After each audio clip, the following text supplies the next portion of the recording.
I think Adam Stevens has done a good job. Ain't no a great question job about it. of putting Christopher Bell in position. You bring up the tires. I thought there's too much difference between the speeds in the tires. Oh, way too. Way Yeah. too much. All year long, Kyle, they've had, I'm about to call you Richard. That's all right. Another one of the goofiest rules in racing. McDowell blows two right rears, or has trouble, and still ends up setting the fastest lap of the race and getting one championship point for setting the fastest lap of the race. Okay, Kyle, I guess you've seen Phoenix on television? Watch it on TV. That's where I was at. And Good for you. Good for you. It's a lot better to watch it from your couch. Yeah, well, if you go, you enjoy meeting Yeah, the that's people, true. but the race, you can see it on television. It's pretty good. What'd you think? That's a good question, Dale. I thought there was a lot of racing going on the racetrack. It was a good race, good finish. Good finish, but I thought there was a lot of racing. At one point in time, Eric and John Hunter and I don't know who all was in that mix. There's about 4 or 5 cars racing for the Lucky Dog. Yeah. At that one point in time, at the end of a stage, and I thought, man, that's pretty intense for 21st or 22nd. The tires shuffled the race and made the race shuffle, so it made it interesting to see what was going on.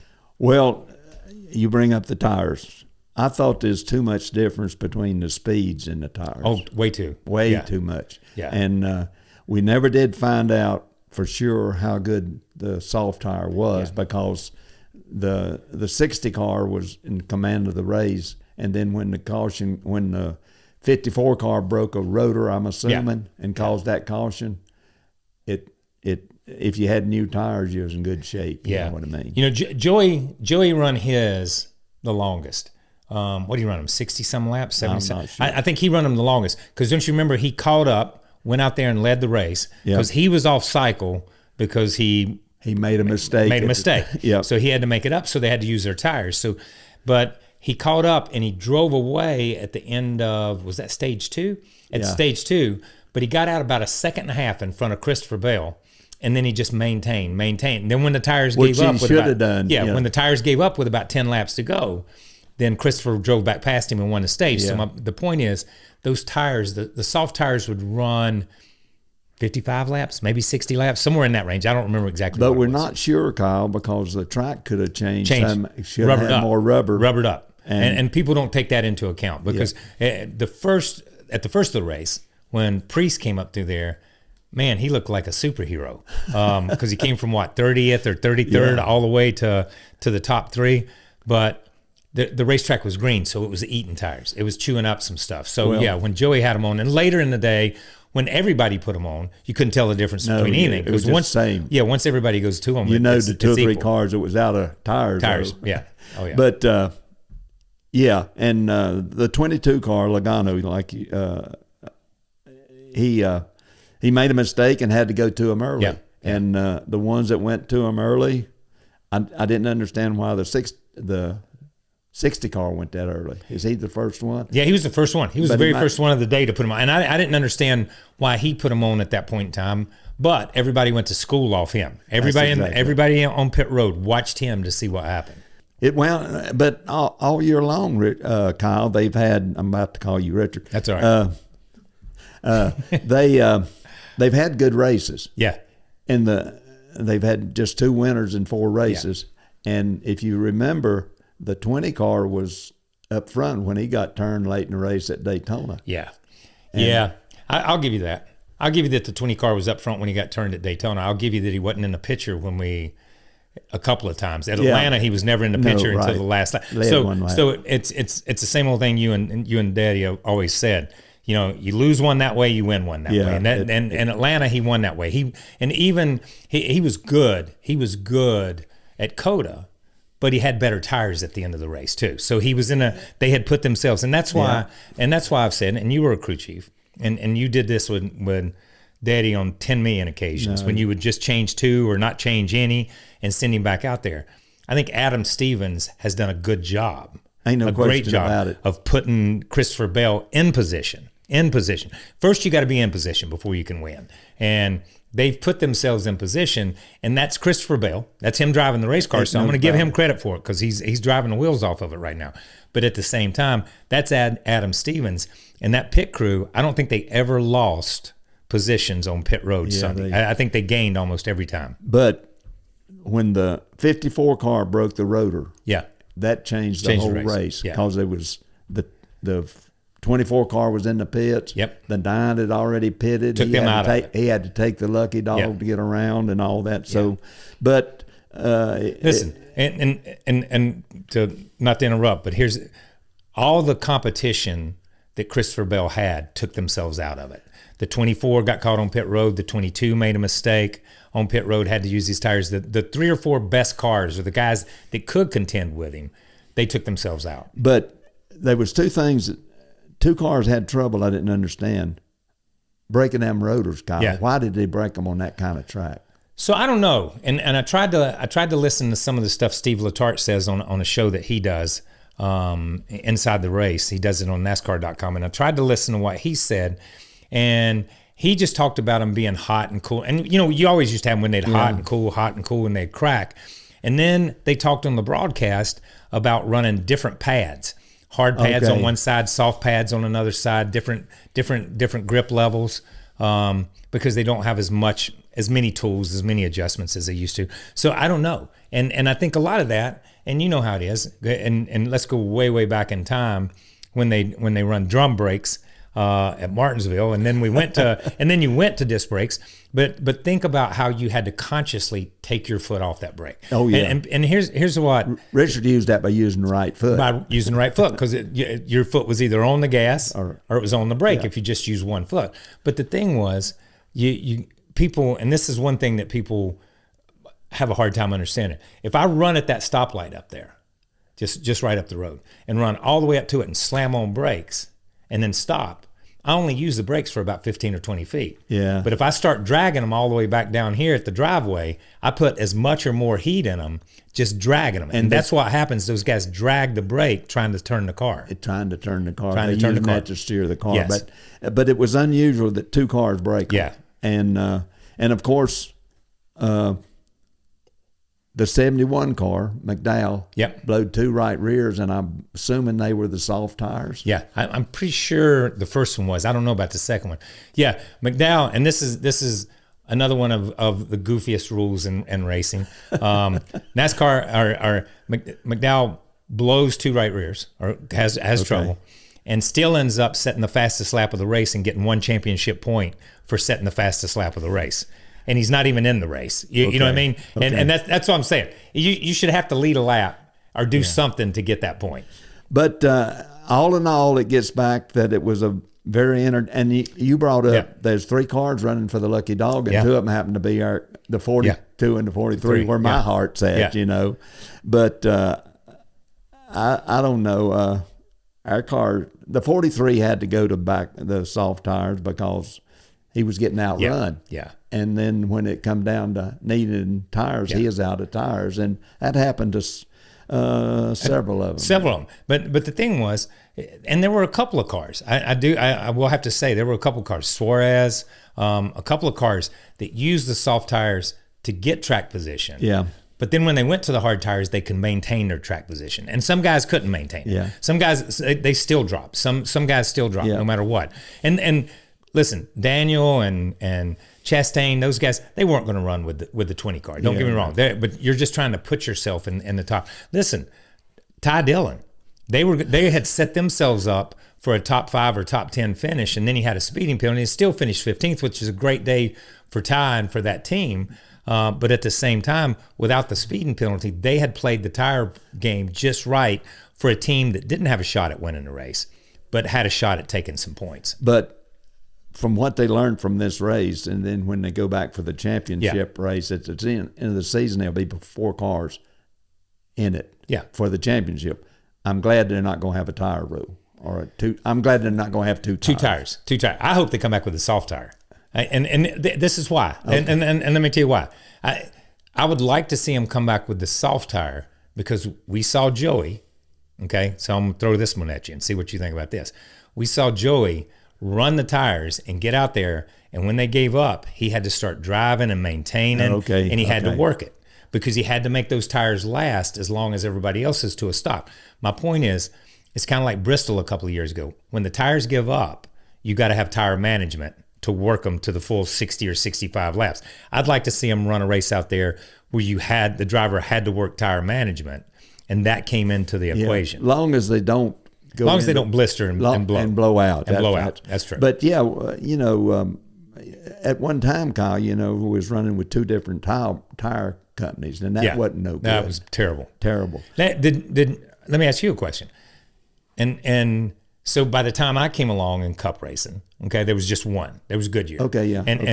And you run the same tire at Charlotte that you ran at Atlanta, you know what I mean? Yeah. I mean, we just run those 37s and 38s or 32s and whatever they were, 34s. But back in the day, during the 60s and some, did you have, when you went to a racetrack, did Goodyear have a softer compound and a harder compound that you could run? No, they did not bring it to the racetrack. Okay.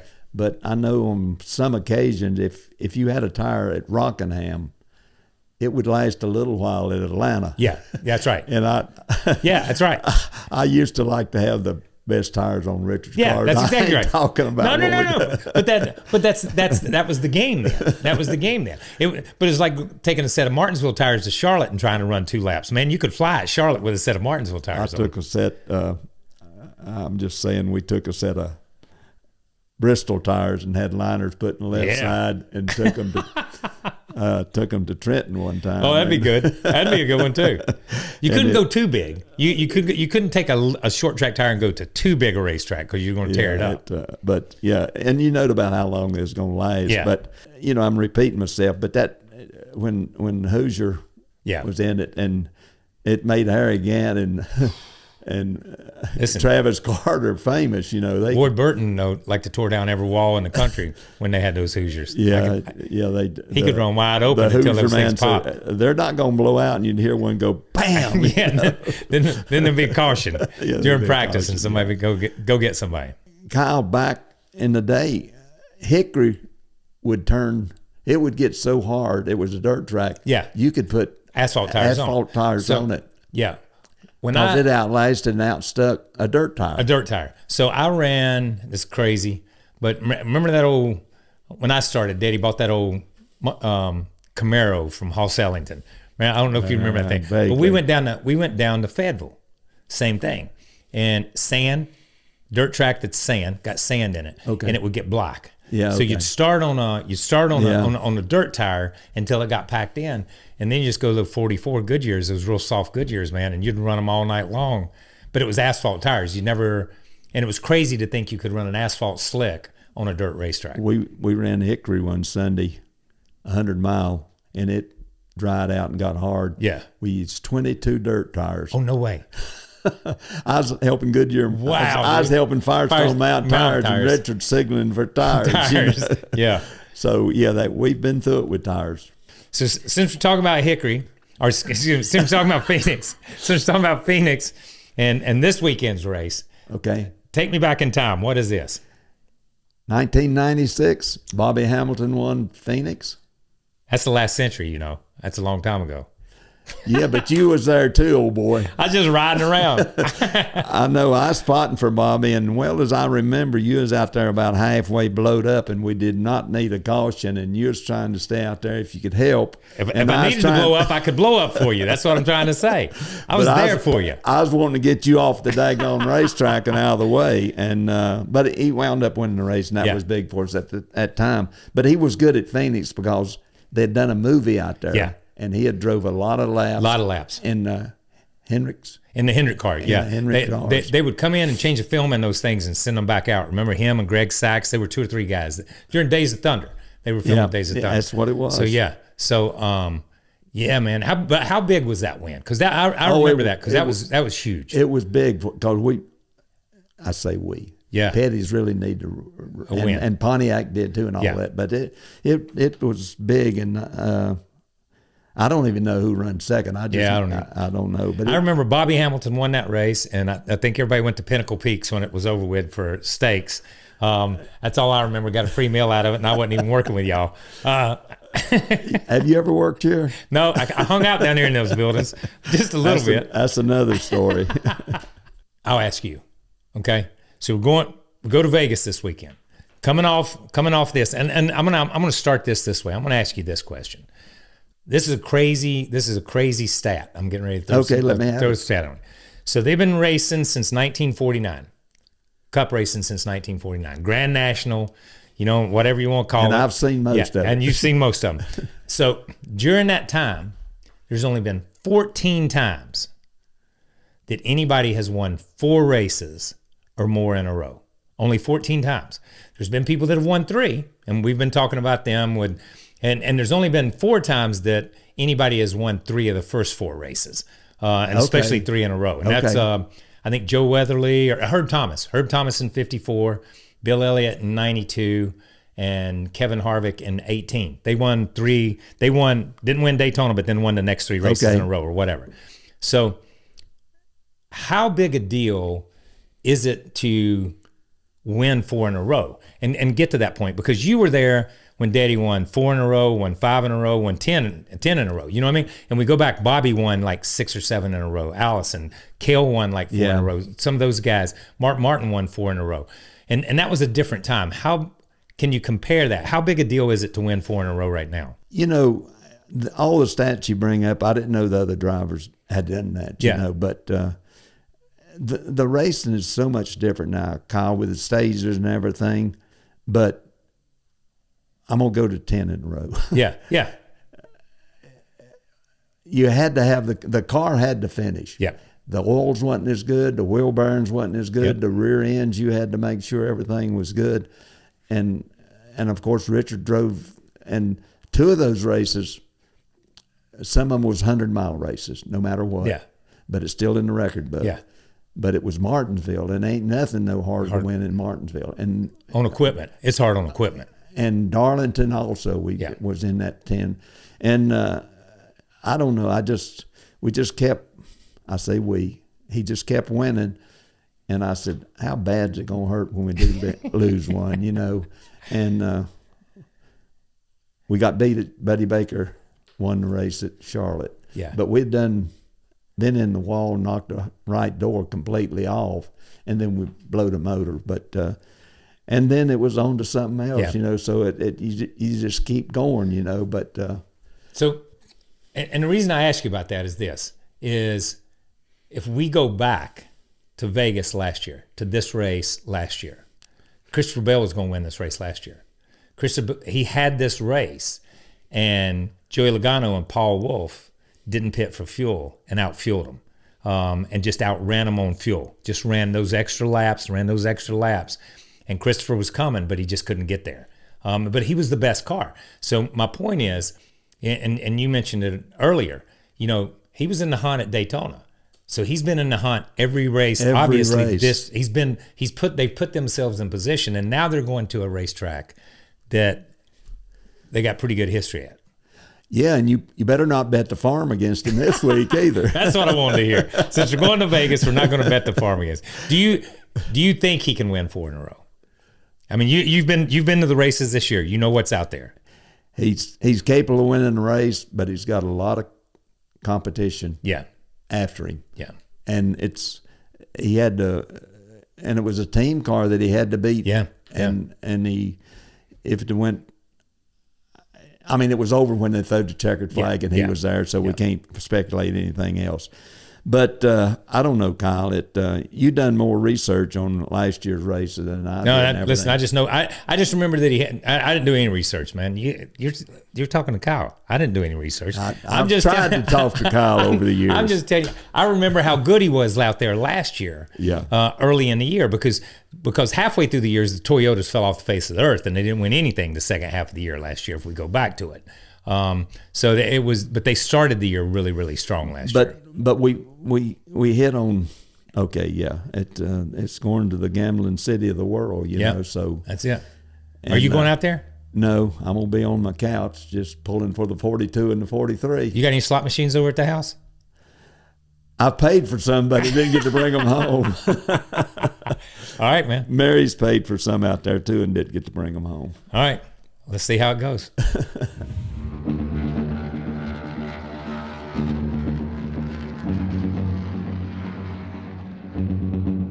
So I will ask you. That's a good question. The question's about NASCAR being consistent with calling penalties. Now, I thought the penalty they called on Joey was correct, and let me tell you why. They have that pit road entrance cone. Yeah, and if you touch that cone, it's a penalty. And he touched the line before he got to the start-finish line. It's a penalty. Any part of the car. Any part of the car. It's black and white, and he did. So that's black and white. They haven't been as consistent on throwing the cautions at the end at these races when something happened in the last lap on a green-white checker towards the end. So I'm going to ask you this because we've talked about this before. Started racing in 1949, and you've been to most of them. Been to a lot of them. Have you ever seen them be consistent on that through all the years? No, not really. Yeah. They're interested in putting a show on. That's right. And I get some of that, and you could take it in better years ago than you can today because those manufacturers are involved. So, and Toyota's won 3 races. Chevrolet's won. Ford, the only place they didn't run good was COTA. Is that right? That's right. Pretty much so. And but we talked about it. The 12 car was going to be good, and he broke. Yep.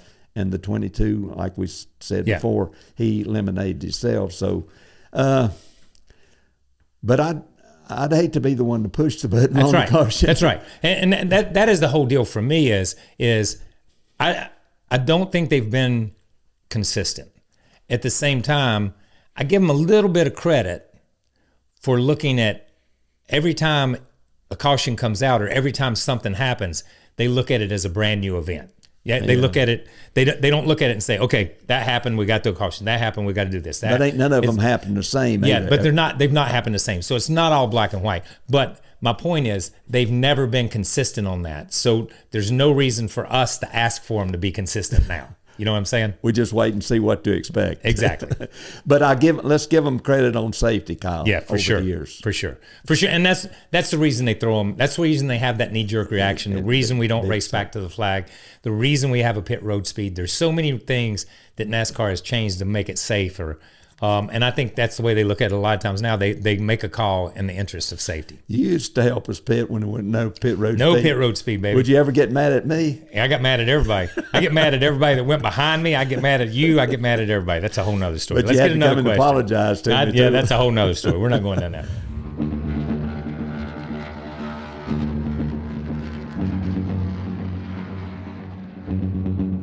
Am I going back to the Grand Ole Opry? No, but I'll listen to it on the radio. I am not. If I go back to the Grand Ole Opry, will you go and sing backup? I can't even play a radio, Kyle. How can I sing? Do you remember going to the Grand Ole Opry when we used to go up to? Did you ever go over to the Grand Ole Opry when we used to go up to Nashville? Because we go down there to the pawn shop and buy knives. Yeah. Remember when we go down to the pawn shop and buy knives and all that stuff down on Broadway right as you get to the river? I remember that. Yeah, I remember that. I remember that. Did you ever go up to Ryman to the Opry? We had a friend out there that brought me records. Yeah. Used records at demos, and I still play them. No way. I do. I go to the basement probably every day and play one. Yeah. And before Mary gets up and everything, but that's okay. But somebody gave me 4 tickets one time, and me and Mary when the kids was small, and that was a long time ago. And we sat on the ground floor and behind one of them big poles. Oh, yeah. Remember they were out there. So I'm going to ask you this question. This is going to be a Grand Ole Opry question. I am not going back to the Grand Ole Opry this year, okay. So I'll answer the question. So I remember one night we're in Nashville, and might have been the night that guy, was his name Red, that dumped all the oil in our pit box there when he pulled off in that truck that night or whatever. Anyhow, he helped us out there. Remember, he had helped us out there. But Webb Pierce sang the national anthem. Do you remember Webb Pierce? I remember Webb Pierce, but I don't remember him singing the national. God-awfulest national anthem I've ever heard in my life. It was terrible. Uncle Marsh turned around, was just shaking his head the whole time Webb Pierce was singing. That's all I remember about that national anthem. Let me ask you about Nashville. What was the name of the motel we stayed at? Mercury Motor Lodge. Baby, that was the place, man. I thought everybody, I was a kid, we used to stay at the Mercury Motor Lodge, and it was right there where all the trucks came in, all the big trucks. And all those truck drivers would get out of their trucks with their CBs and their antennas, and I thought they had tackle boxes and fishing rods. I didn't know they were CBs and antennas. That's how smart I was. And you ain't got much smarter. I ain't got much smarter.